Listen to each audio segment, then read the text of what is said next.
السلام علیکم ورحمۃ اللہ وبرکاتہ۔ ہمارے بہت سارے بھائیوں اور بہنوں نے اسلامی اعتبار سے، فقہی اعتبار سے، طہارت اور پاکی کے تعلق سے، اسی طرح بہت ساری عبادتوں کے تعلق سے سوالات کیے ہیں جن کو وہ لوگ جانتے نہیں ہیں۔ جیسے کہ قرآن حکیم میں حکم ہے کہ فَاسْأَلُوا أَهْلَ الذِّكْرِ إِن كُنتُمْ لَا تَعْلَمُونَ، اگر تمہیں کسی چیز کا نالج نہیں ہے، کسی چیز کے بارے میں تم جانتے نہیں ہو تو جانکار لوگوں سے سوالات کرو۔ تو اس آیت کے اوپر عمل کرتے ہوئے ہمارے بہت سارے بھائیوں اور بہنوں نے سوالات کیے ہیں، اس لیے ہماری ذمہ داری ہے کہ جن جن باتوں کا علم ہمیں ہے، جن جن سوالوں کے جوابات ہم جانتے ہیں، ان تمام سوالوں کے جوابات آپ کی خدمت میں پیش کریں۔ آج کے مجلس کا سب سے پہلا سوال کیا ہے ناہید غزالہ صاحبہ نے، پوچھتی ہیں السلام علیکم۔ جی وعلیکم السلام ورحمۃ اللہ وبرکاتہ۔ سوال ان کا یہ ہے کہ میں پچھلے 1 مہینے سے بہت زیادہ پریشان ہوں۔ مجھے کئی بار ایسا لگ رہا ہے کہ کھانے سے، چھینکنے سے، کبھی ایسے ہی گلا وغیرہ صاف کرنے سے یا کھنکار لینے کی وجہ سے مجھے لگتا ہے کہ پیشاب کے راستے سے کوئی قطرے باہر نکل گئے ہوں، لیکن اس کے آگے کہتی ہے کہ میں شور نہیں ہوں، مجھے یقینی طور پر نہیں پتا ہے کہ قطرے نکلے ہی ہے، بلکہ شک ہوتا ہے، وہم ہوتا ہے اور لگتا ہے کہ قطرے نکلے ہیں، کبھی کبھی لگتا ہے کہ نہیں نکلے ہیں، البتہ نکلنے کے بارے میں بھی یقین نہیں ہے اور نہ نکلنے کے بارے میں بھی کوئی یقین نہیں ہے۔ آگے کہتی ہیں کہ میں اسی چکر میں اپنے بیڈ شیٹ وغیرہ چھوتی ہوں، جائے نماز وغیرہ چھوتی ہوں، کبھی غسل کر رہی ہوں، تو بسا اوقات میرا پورا دن صاف صفائی کے اندر اور غسل کے اندر، وضو وغیرہ بنانے کے اندر صرف ہو جاتا ہے، میرا بہت سارا وقت برباد ہو جاتا ہے، مجھے سمجھ میں نہیں آ رہا ہے کہ میں کیا کروں۔ اللہ تبارک و تعالی آپ کو صحت اور شفا عطا فرمائے۔ یہ جو بیماری ہے، یہ تکلیف ہے، شک اور وہم کی تکلیف، اس کے اندر امت مسلمہ کا ایک بڑا طبقہ پھنسا ہوا ہے۔ لوگ سمجھ نہیں پا رہے ہیں کہ ہمارے ساتھ آخر معاملہ ہو کیا رہا ہے۔ دیکھیے، شک، وہم اور وسوسہ یہ ایک ایسی چیز ہے جو انسان کی زندگی میں اگر داخل ہو جائے تو اس کی زندگی کو تباہ و برباد کر دیتی ہے۔ اس کا علاج یہی ہے کہ ہم شک کے پیچھے بھاگنا چھوڑ دیں۔ وسوسہ اگر ہمارے ذہن میں آتا ہے تو ذہن سے اس کو جھنجھوڑ دے، ذہن سے جھٹک دے، اس کے پیچھے بالکل نہ پڑے، اس کے اوپر غور ہی نہ کرے۔ اگر آپ کے دل میں کوئی خیال آتا ہے کہ شاید ایسا ہو چکا ہوگا، تو جہاں پر یقینی کیفیت نہ ہو، شک والی بات ہو، تو وہاں سے فوراً اپنے ذہن کو ڈائیورٹ کر دے۔ جو چیز یقین سے ثابت ہوتی ہے اسی پر آپ کو عمل کرنا ہے۔ اس سوال میں جیسے کہ آپ نے کہا ہے کہ کھاتے وقت، کھنکارتے وقت، گھومتے چلتے پھرتے وقت میں، یا پھر یوں ہی کبھی آپ کو محسوس ہوتا ہے کہ پیشاب کے راستے سے کوئی قطرہ خارج ہوا ہے، تو صرف محسوس ہونے والی بات پر آپ کبھی بھی عمل نہیں کرو گے۔ ہاں، جب آپ کو یقین ہو چکا ہے، پختہ یقین ہو چکا ہے کہ میرا پیشاب کا قطرہ خارج ہو چکا ہے، تو اسی صورت میں آپ کا وضو ٹوٹتا ہے، اور جہاں پر وہ پیشاب کا قطرہ لگتا ہے اتنی ہی جگہ دھونا ضروری ہوتی ہے۔ اب آپ نے یہ بھی کہا ہے کہ پیشاب کا قطرہ نکلنے کی وجہ سے آپ کسی جائے نماز کو چھو دیتے ہو، یا پھر کسی کپڑے کو ہاتھ لگا لیتے ہو، یا پھر کوئی بیڈ شیٹ یا چادر وغیرہ کو چھو لیتے ہو، اس پر بیٹھتے ہو تو پھر پوری چادر دھوتے ہیں۔ یہ بالکل ضروری نہیں ہے، بلکہ بیٹھنے کی وجہ سے، چلنے پھرنے کی وجہ سے، جائے نماز کو ٹچ کرنے کی وجہ سے، یا اپنے کپڑوں کو ہاتھ لگانے کی وجہ سے، پہننے کی وجہ سے، دوسری چیز، دوسرے کپڑے، دوسری جائے نماز وغیرہ بالکل ناپاک نہیں ہوتی ہیں، بلکہ جہاں پر قطرہ لگا ہے، آپ کی جو کپڑے ہیں، آپ نے جو پہنے ہوئے ہیں، ان پہنے ہوئے کپڑوں میں سے کسی جگہ پر اگر پیشاب کا قطرہ لگتا ہے تو اتنا ہی حصہ دھونا ضروری ہوتا ہے، پوری شلوار دھونی بھی ضروری نہیں ہوتی ہے۔ تو یہ سب غیر ضروری کام ہے جو آپ کر رہی ہیں۔ پہلی چیز تو یہ کہ جب تک آپ کو یقین نہ ہو جائے، کسی بھی اعتبار سے جب تک آپ کو یقین نہیں ہوتا ہے، اس وقت تک آپ پیشاب کا قطرہ نکلا ہے اس کی طرف دھیان اور توجہ ہی نہیں دو گی، چاہے کتنا بھی وسوسہ آئے، چاہے کتنا بھی آپ کو شک ہوتا رہے، اس کا بالکل اعتبار نہیں ہے۔ کثرت سے آپ لا حول ولا قوت الا باللہ العلی العظیم اس کا ورد کیا کرے، ذہن میں جو بھی بات آتی ہے اس کو جھٹک دیا کرے، اپنی عبادتوں پر فوکس کرے، اور جو بھی آپ کام کر رہے ہو، ذکر کا ہو، قرآن کریم کی تلاوت کا ہو، اس کا اہتمام کیا کرے۔ اگلا سوال کرتے ہیں محترم ریاض لاری صاحب، پوچھتے ہیں السلام علیکم مفتی صاحب۔ جی وعلیکم السلام ورحمۃ اللہ وبرکاتہ۔ سوال ان کا یہ ہے کہ مفتی صاحب اگر کپڑے پہ منی لگی ہو اور ندی میں نہایا جائے تو کیا وہ خود بخود پاک ہو جائے گی؟ اور اسی طرح غسل کرنے میں شاور کے نیچے اگر ہم غسل کر رہے ہو یا نہا رہے ہو تو ہمارے کپڑے میں جو منی لگی ہے لگاتار پانی بہنے کی وجہ سے وہ کپڑے پاک ہو جائیں گے، منی دھل جائے گی یا نہیں؟ دیکھیے، آپ کے کپڑوں پر جو بھی نجاست لگی ہے، کسی بھی اعتبار سے کسی بھی قسم کی نجاست لگی ہے اور وہ نجاست دھل جاتی ہے، اس طرح دھل جاتی ہے کہ وہ نجاست اور اس کے اثرات مکمل طور پر ختم ہو جاتے ہیں تو آپ کا کپڑا پاک ہو جاتا ہے۔ اگر نجاست دکھنے والی ہے تو اس کو اتنا دھونا ضروری ہوتا ہے کہ وہ جو عین نجاست ہے وہ ختم ہو جائے، اس کے اثرات ختم ہو جائے۔ اگر نجاست نظر آنے والی نہیں ہے تو اس صورت میں 3 مرتبہ دھونا اور ہر مرتبہ نچوڑنا ضروری ہوتا ہے۔ لیکن یہ اس وقت ہے جب کہ آپ رکے ہوئے پانی میں یا پھر بالٹی میں یا ٹب وغیرہ کے اندر دھو رہے ہو، اور اگر جاری پانی میں آپ ایسے ناپاک کپڑوں کو دھو رہے ہو تو پھر اس میں کوئی خاص مقدار نہیں ہے اور نہ ہی نچوڑنا ضروری ہے۔ جیسے کہ آپ نے کہا ہے کہ کپڑے پر اگر منی لگی ہے اور اس کپڑے کے ساتھ آپ ندی میں، نالے میں، نہر میں یا کسی بہتے ہوئے پانی میں یا پھر شاور کے نیچے جو کہ لگاتار بہ رہا ہے ایسی جگہ پر نہا رہے ہو اور کپڑے میں جو منی یا نجاست لگی ہے وہ دور ہو جائے تو اس صورت میں وہ کافی ہوتا ہے یا پھر دوبارہ دھونا ضروری ہوتا ہے۔ تو اس صورت میں اچھی طرح سمجھ لے کہ جب منی کے اثرات ختم ہو جاتے ہیں، جو ناپاکی اور گندگی ہے وہ دھل جاتی ہے، اس اعتبار سے کہ کوئی بھی اثر باقی نہیں رہتا ہے، تو پھر دیگر نجاستوں کی طرح منی والی نجاست بھی صاف ہو جاتی ہے، آپ کا کپڑا پاک ہو جاتا ہے، دوبارہ دھونے کی ضرورت نہیں ہوتی ہے۔ اگلا سوال بھی ریاض صاحب کا ہی، یہ پوچھتے ہیں السلام علیکم مفتی صاحب۔ جی وعلیکم السلام ورحمۃ اللہ وبرکاتہ۔ پوچھتے یہ ہیں کہ اگر کوئی لڑکا دوسری برادری کا ہو، مثال کے طور پر لڑکا سید ہو اور لڑکی خان برادری میں سے ہو، شادی ہو جانے کے بعد بچے جو ہوں گے ان کا ٹائٹل میں کیا لگایا جائے گا، یعنی ان کا سرنیم کیا ہوگا، خان ہوگا یا سید یا پھر جو بھی من میں آئے وہ لگا سکتے ہیں۔ عورت جس وقت نکاح کر لیتی ہے، ہمارے یہاں پر بھارت میں ہوتا یہ ہے کہ عورت اپنے نام کے آگے جو ٹائٹل لگاتی ہے، جو سرنیم لگاتی ہے وہ شوہر کا لگاتی ہے۔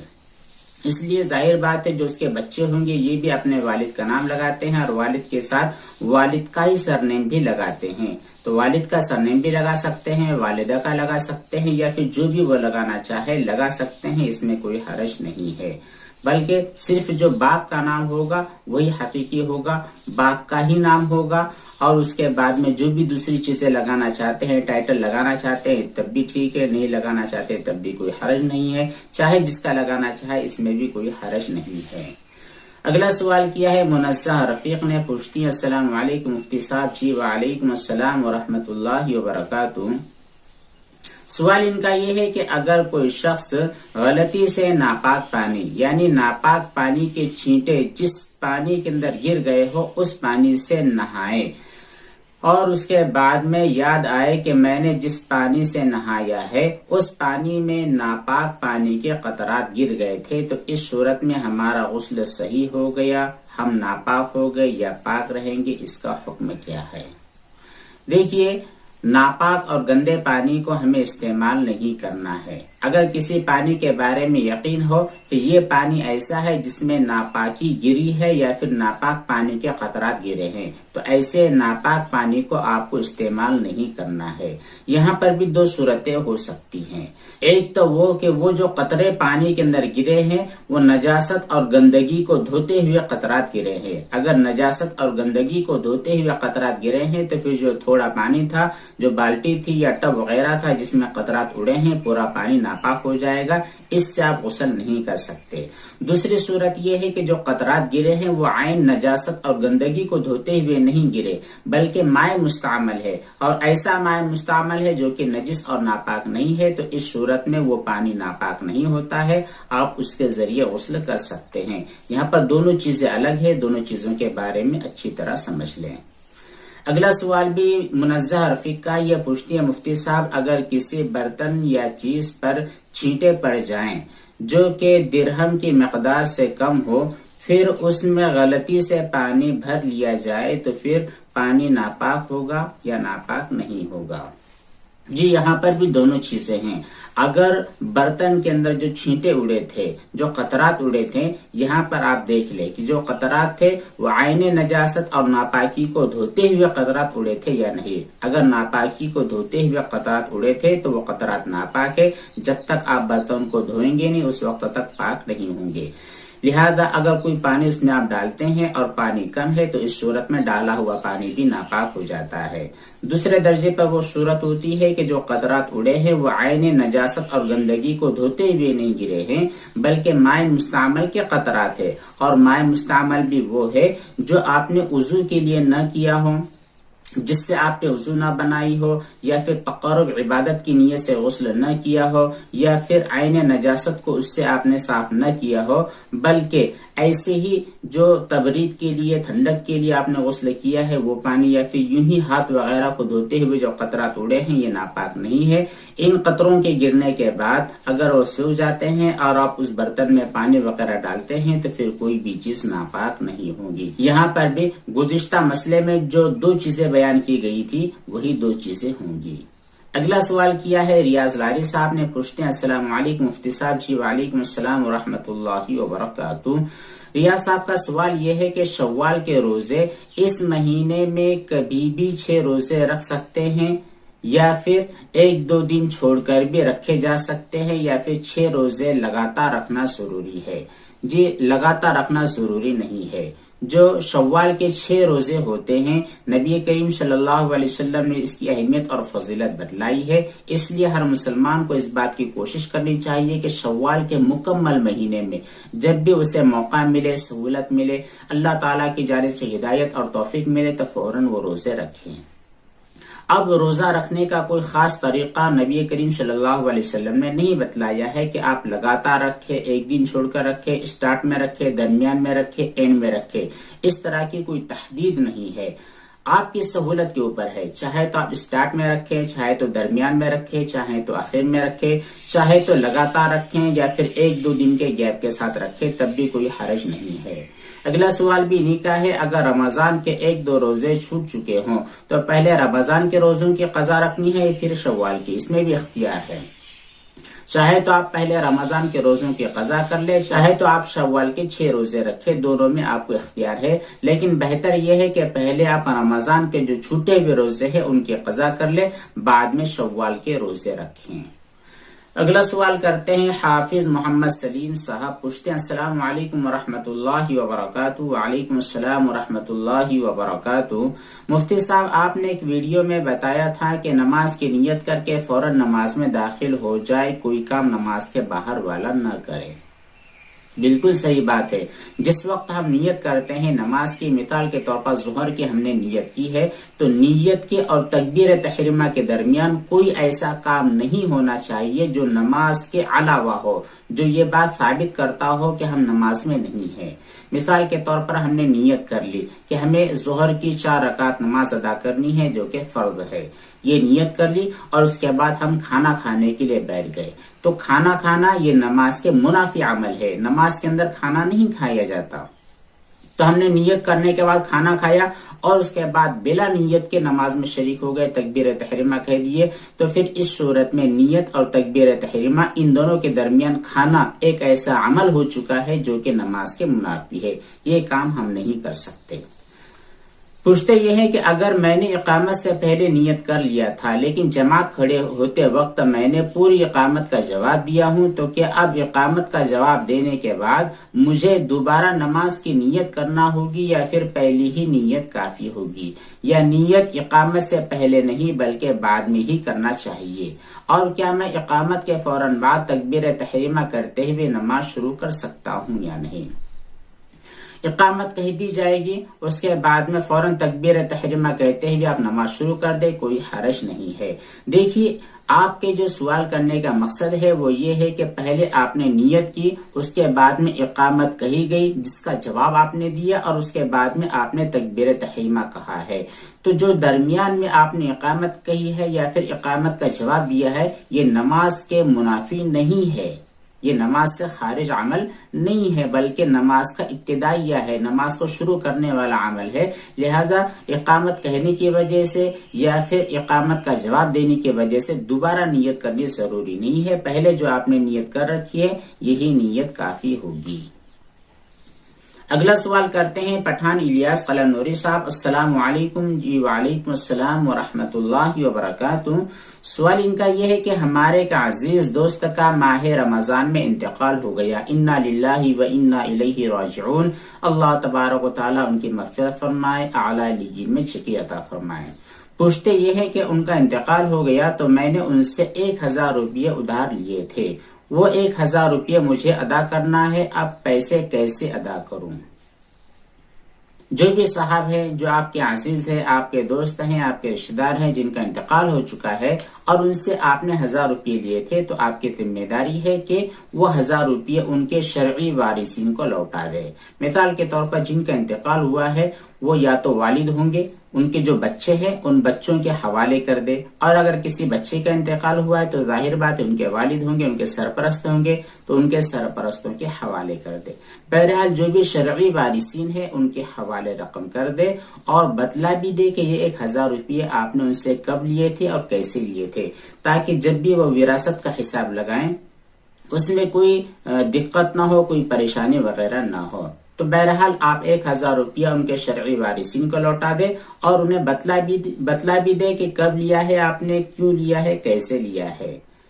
اگلا میسج کیا ہے ارباز سید نے، کہتے ہیں السلام علیکم۔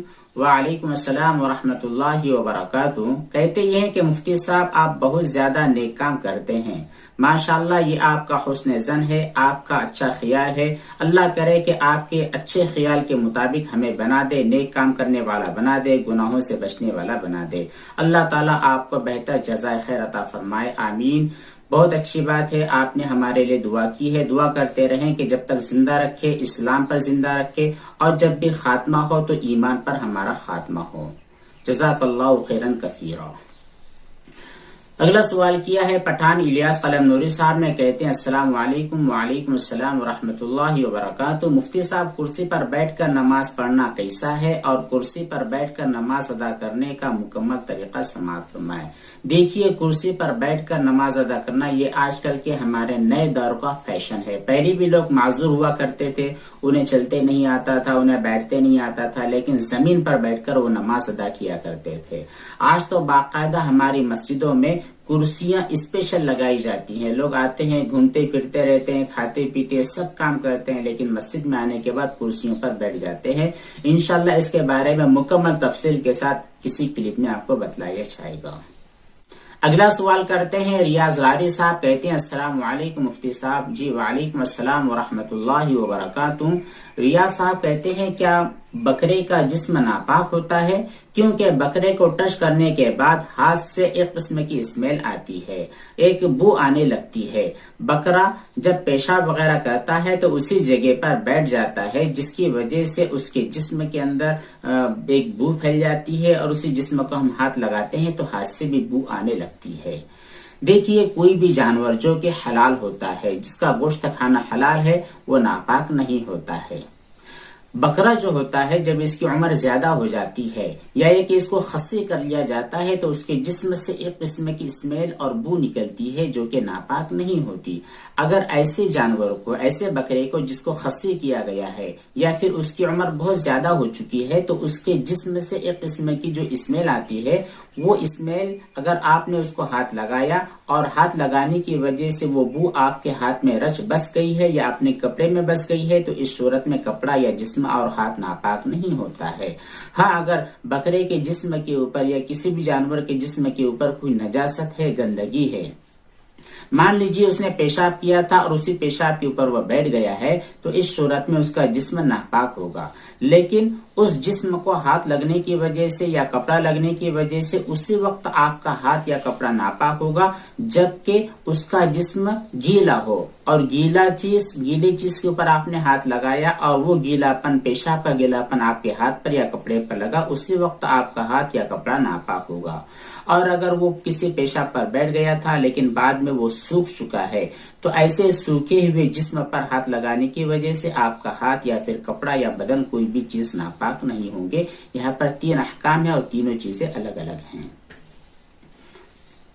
اگلا سوال کرتے ہیں حافظ محمد سلیم صاحب، کہتے ہیں السلام علیکم ورحمۃ اللہ وبرکاتہ. وعلیکم السلام ورحمۃ اللہ وبرکاتہ. مفتی صاحب، اگر کوئی نماز کی حالت میں جمائی لے اور وہ جمائی جب سے شروع ہوتی ہے تب سے پوری جمائی ختم ہونے تک وہ شخص بالکل خاموشی کی حالت میں ہو جاتا ہے اور وہ شخص اتنی دیر میں 3 مرتبہ سے زیادہ سبحان اللہ کہہ سکتا ہے، یعنی ایک رکن کے برابر سبحان اللہ کہا جا سکتا ہے، اتنے دیر آدمی خاموش ہو جاتا ہے، تو کیا اس صورت میں یہ جمائی والا عمل کثیر کہلائے گا اور نماز فاسد ہو جائے گی یا فاسد نہیں ہوگی؟ دیکھیے حافظ صاحب، یہ آپ نے 2-3 سوالات ایک ساتھ کیے ہیں. پہلی چیز تو یہ کہ نماز کی حالت میں جمائی لے.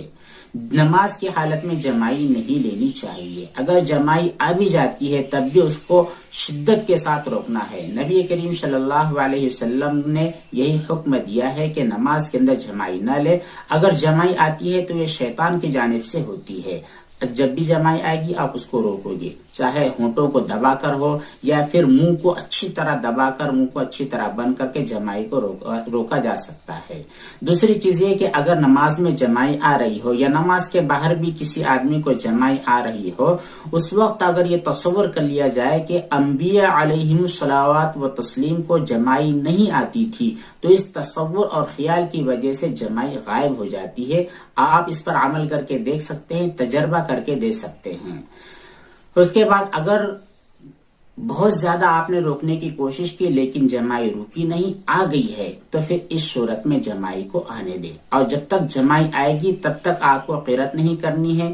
رکوع اور سجدوں میں ہے تو پھر جو کچھ آپ پڑھ رہے ہو نہیں پڑھنا ہے، کیونکہ قرات کرنے کی وجہ سے اور کچھ پڑھنے کی وجہ سے جمائی کے وقت میں آپ کے حروف کٹنے کا اندیشہ ہے. اس لیے جمائی کے وقت میں آپ کو قرات قرآن نہیں کرنی ہے. اب جتنی دیر تک آپ خاموش ہے، یہ خاموش رہنا عمل کثیر نہیں ہے، اس کی وجہ سے آپ کی نماز پر کوئی اثر ہوتا نہیں ہے، نماز فاسد ہوتی نہیں ہے.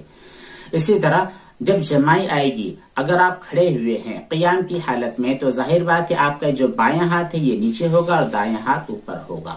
تو جمائی آنے کی وجہ سے دایاں ہاتھ آپ قیام کی حالت میں کہہ رہے ہیں، جب آپ کھڑے ہوئے قرات کر رہے ہیں تو اس صورت میں آپ دایاں ہاتھ اٹھا دیں اور یہ جو ہتھیلی والا حصہ ہے، اندر والا حصہ ہے، یہ منہ کے اوپر اس طرح رکھ دیں، یہ کھڑے ہونے کی صورت میں.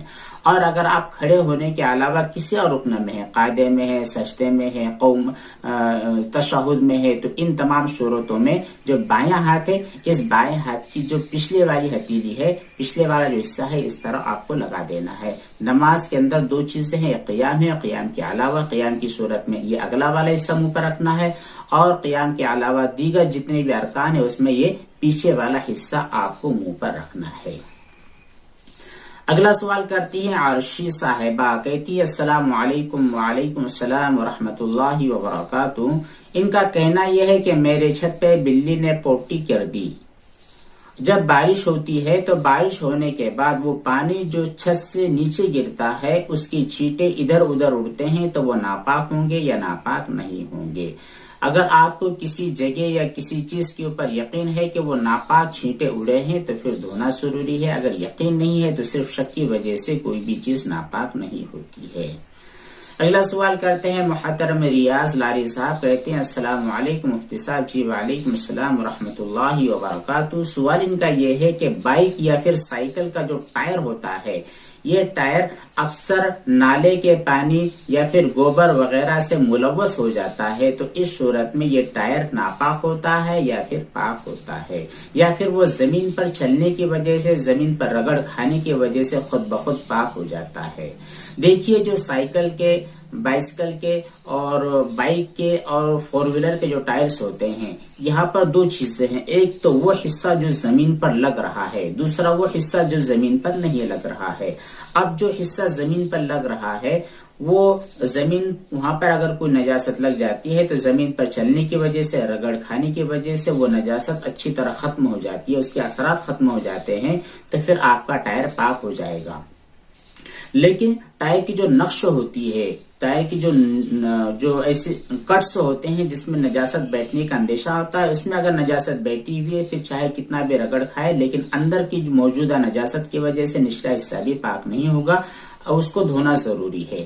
اسی طرح ٹائر کا جو اوپر والا حصہ ہے جو زمین پر لگتا نہیں ہے، وہاں پر اگر کوئی نجاست لگی ہے، کوئی پخانہ یا کوئی گوبر یا کوئی لید وغیرہ لگی ہے، یا پھر گندا پانی وہاں پر لگا ہے، تو اس صورت میں اس کو دھونا ہی ضروری ہے، بنا دھوئے کے پاک نہیں ہوگا.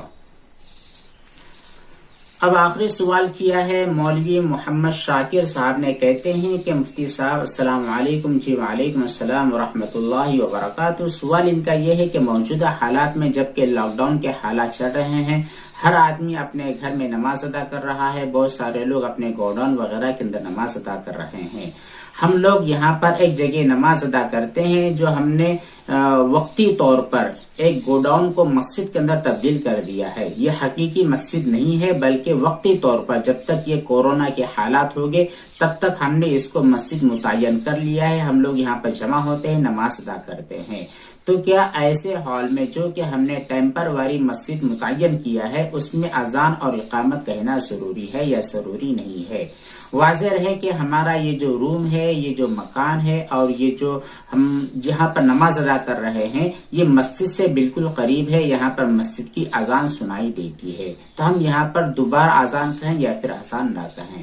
دیکھیے اگر آپ کی محلے کی مسجد میں اذان ہو چکی ہے تو پھر وہی اذان آپ کے لیے کافی ہے، لیکن بہتر یہ ہے کہ آپ وہاں پر نئی اذان کہیں اور اقامت بھی کہیں.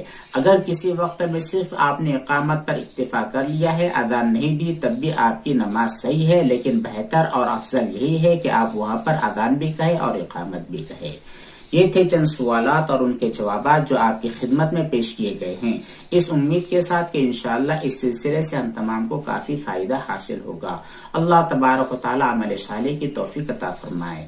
آمین. والسلام علیکم ورحمۃ اللہ وبرکاتہ.